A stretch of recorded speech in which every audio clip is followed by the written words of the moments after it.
বঙ্গবন্ধু শেখ মুজিবুর রহমান একজন মুসলমান, ইসলামের জন্য কাজ করেছেন। নাস্তিক পন্থীরা মনে করে শেখ সাহেব একজন সেকুলার, নাস্তিক, কমিউনিস্ট, তিনি ইসলামের বিপক্ষে কাজ করেছেন। এখন কাদের দাবি সত্য, কাদের দাবি মিথ্যে, এটা প্রমাণ করতে হবে। প্রথম শেখ সাহেবকে, তিনি জনাব শেখ মুজিবুর রহমান, তেনার বাবা শেখ লুৎফর রহমান, লুৎফর রহমানের বাবা শেখ আব্দুল হামিদ, শেখ আব্দুল হামিদের বাবা শেখ ইকরামউদ্দিন, শেখ ইকরামউদ্দিনের বাবা শেখ বুরহানুদ্দিন, শেখ বুরহানুদ্দিনের বাবা শেখ জানে মাহমুদ ওরফে তেকরি শেখ, শেখ তেকরি শেখের বাবা জনাব জহির শেখ, জহির শেখের বাবা জনাব দরবেশ আব্দুল আউয়াল, যিনি 1463 ইসরাই সালে এই বাংলাদেশে এসেছিলেন ইরাক থেকে ধর্ম প্রচার করার জন্য। সোনারগাঁয়ে তিনি ধর্ম প্রচার করার জন্য এসেছিলেন। তেনার পূর্বপুরুষ সোনারগাঁ শেখ আব্দুল আউয়াল, যিনি ইরাক থেকে এসেছিলেন, তিনি বাইজিদ বুস্তামি রহমতুল্লাহ আলাইহির একজন শাগরেদ ছিলেন। তেনারই বংশধর শেখ বুরহানুদ্দিন সাহেব, তিনি টঙ্গীপাড়ায় এই দ্বীন প্রচার করার জন্য সেখানে অবস্থান করেন। সেখানে তিনি দ্বীন প্রচার করেন। আমরা কি দেখেছি, শেখ সাহেবের উত্তরসূরিরা একজন ধর্ম প্রচারক ছিলেন, ইরাক থেকে এসেছেন ধর্ম প্রচার করার জন্য। শেখ সাহেবের বাবা একজন দাড়িওয়ালা, টুপিওয়ালা, তার দাদা একজন দিনদার, তার পূর্বপুরুষ সবাই মুসলমান।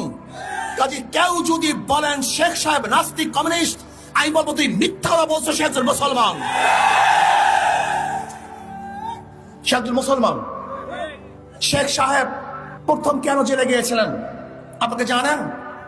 আমি নিয়ে এসেছি দলিল, অসমাপ্ত আত্মজীবনী শেখ মুজিবুর রহমানের।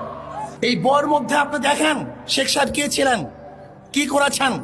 যারা তাকে নাস্তিক বানাবার পায়তার করে দিচ্ছেন, আমি বলবো তুমি নিজে নাস্তিক, কাজে তোমার চক্ষু দিয়ে অন্যকে নাস্তিক দেখো। তুমি যদি মুসলিম হও তাহলে তোমার চক্ষু দিয়ে আর যদি মুসলিমই দেখবা। আমি কিছু প্রমাণ দিই। এটা হলো আমাদের বর্তমান মাননীয় প্রধানমন্ত্রী, তিনি সম্পাদনা করেছেন। এই বই উদ্বোধন করার জন্য দুই বোন খুবই কেঁদেছিলেন। জেলখানায় বসে তিনি এই বই লিখেছিলেন। শেখ সাহেব প্রথম জীবনে জেলে গিয়েছিলেন, তখন তিনি অষ্টমে পড়েন বা সপ্তমে পড়েন।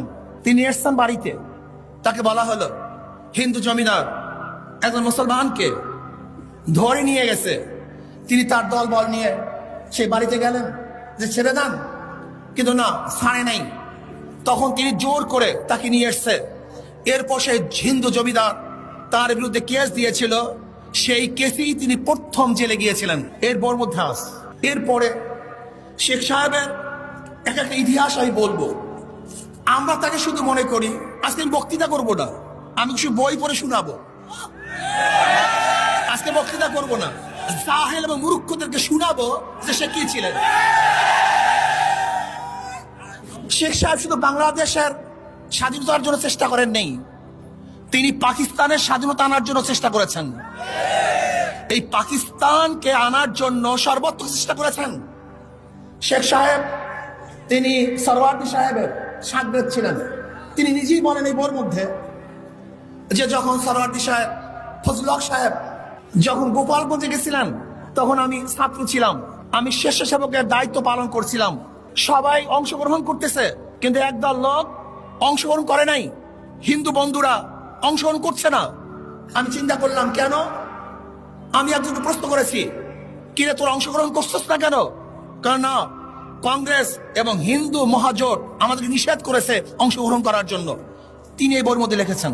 তিনি কি বলেছেন যে না, এখন পাকিস্তান না করলে মুসলমানদের উপায় নাই, কাজে অবশ্যই আমাদেরকে পাকিস্তান করতেই হবে।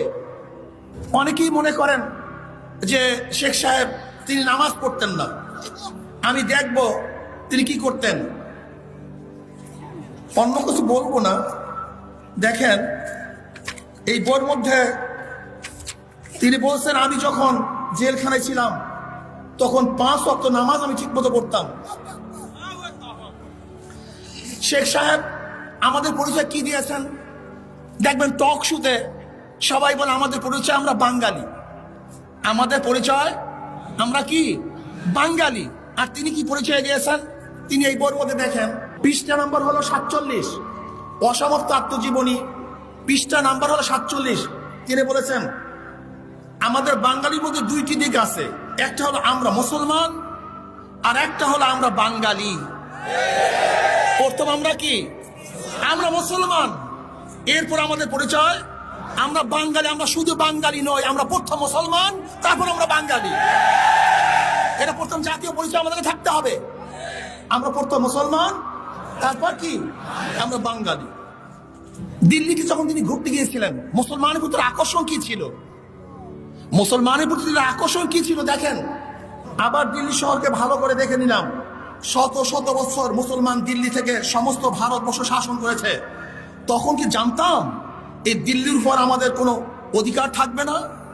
শেখ সাহেব বলতেছেন দিল্লি ঘোরার সময়, দিল্লি লাল কেল্লা, কুতুব মিনার, জামে মসজিদ আজও অনন্য মুসলিম শিল্পের নিদর্শন ঘোষণা করছে। পুরানো দিল্লিও তার আশেপাশে যখনই বেড়াতে গিয়েছি দেখতে পেয়েছি সেই পুরানো স্মৃতি, মুসলমানের স্মৃতি।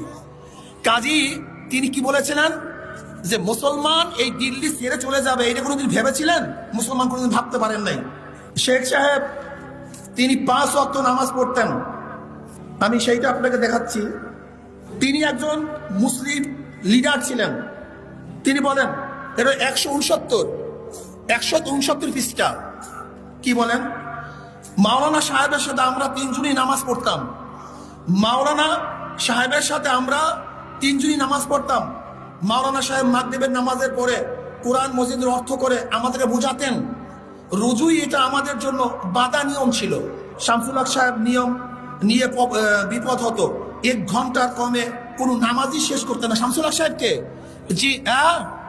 আরে না, যিনি আওয়ামী লীগের প্রথম সেক্রেটারি জেনারেল, যিনি আওয়ামী লীগের প্রথম সেক্রেটারি জেনারেল, সেই শামসুল হক সাহেবের কথা বলতেছেন। কি বলতেছেন? শামসুল হক সাহেবকে নিয়ে বিপদ হতো। 1 ঘন্টার কোনো নামাজই শেষ করতে পারতেন না। একটা সেজদায় 8-10 মিনিট লাগিয়ে দিতেন, মাঝে মাঝে চক্ষু বুঝে বসে থাকতেন। এটা শামসুল হক সাহেবের কথা, যারা আওয়ামী লীগকে নাস্তিক বানায়। শুধু তাই নয়, গোলাম মোহাম্মদ সাহেবের কাছে যখন শেখ সাহেব গেলেন আমাদের শেরে বাংলা ফজলুল হক সাহেবের সাথে, তখন তিনি গভর্নর জেনারেল ছিলেন। তিনি বলছেন এখানে কি শেখ মুজিব আসছে? গোলাম মোহাম্মদ সাহেব তিনি তাকে চিনতেন না। তখন বলছেন হ্যাঁ আসছে। কই সে ছেলেটা? শেখ সাহেব বলেন, তিনি তখন আমাকে তার কাছে নিলেন। আমাকে বলল, অনেকেই বলে তুমি নাকি কমিউনিস্ট, তুমি নাকি কমিউনিস্ট। তখন শেখ সাহেব আমি উত্তর কি দিয়েছিলাম, যদি সরওয়ার্দী সাহেব কমিউনিস্ট হয় তাহলে আমিও কমিউনিস্ট, আর সরওয়ার্দী সাহেব যদি কমিউনিস্ট না হয় অন্য কিছু হয় আমি তাই। কত সুন্দর জবাব। তখন মোহাম্মদ আলী সাহেব তেনার মাথায় হাত বুলিয়ে দিয়েছিলেন এবং বলেছেন তোমার বয়স অল্প, তুমি বেঁচে থাকো, তুমি দেশের খেদমত করো। আর সরওয়ার্দী সাহেব একজন পাক্কা মুসলমান ছিলেন। তিনি দেশের স্বাধীনতার জন্য চেষ্টা করেছেন এবং শেখ সাহেব তারই একজন শাগরেদ, এবং শেখ সাহেব সরওয়ার্দী সাহেবের হাত ধরেই রাজনীতি অবতীর্ণ হয়েছিলেন।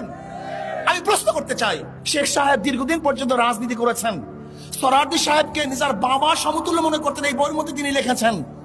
কিন্তু আমি প্রশ্ন করতে চাই, শেখ সাহেব 75 পর্যন্ত বেশি ছিলেন, কিন্তু কই সরওয়ার্দী সাহেবের তো একটা মূর্তি স্থাপন করেন নেই।